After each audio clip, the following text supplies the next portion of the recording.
In today's video, I'm going to teach you how to update your email address on Booksy. Whether you've changed service providers or have a new email for any reason, this guide will walk you through the process smoothly. Let's get started by logging into your Booksy account. First, open your preferred web browser and navigate to booksy.com. Once you're there, look to the top right corner of the page.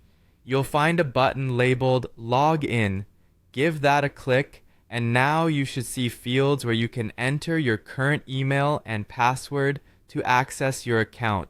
Make sure you're using the email and password currently linked to your Booksy profile. Once you're successfully logged in, the next thing you'll want to do is access your account settings. To do this, direct your attention again to the top right corner of your screen. Here, you'll see either your profile picture or your initials, depending on how your account is set up. Click on this icon and a drop-down menu will appear. From the options that show up, select Settings. Keep in mind that it might also be listed as Account Settings or Profile Settings, but they all take you to the same place. Now that you're in the Settings area, you want to locate the section labeled Personal Information or Account Information. This is where all your basic profile details are stored. Scan through until you find the field for email.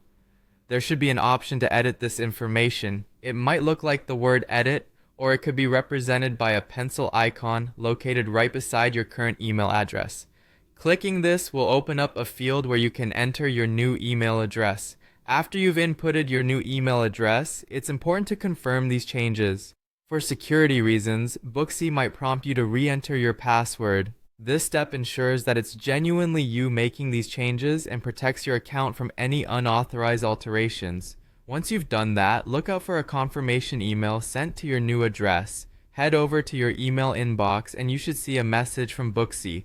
Open it and look for a link to confirm your new email address by clicking Confirm. This step is crucial to authenticate your new information. Finally, you'll want to make sure all your changes are saved. Once the confirmation is complete, it might be a good idea to log out and log back into your Booksy account using your new email address just to make sure everything is updated correctly. And that's it. You've successfully updated your email address on Booksy. I hope this guide was helpful, and if you have any questions or run into any hiccups, feel free to leave a comment below. Thank you for watching, and I'll see you in the next video.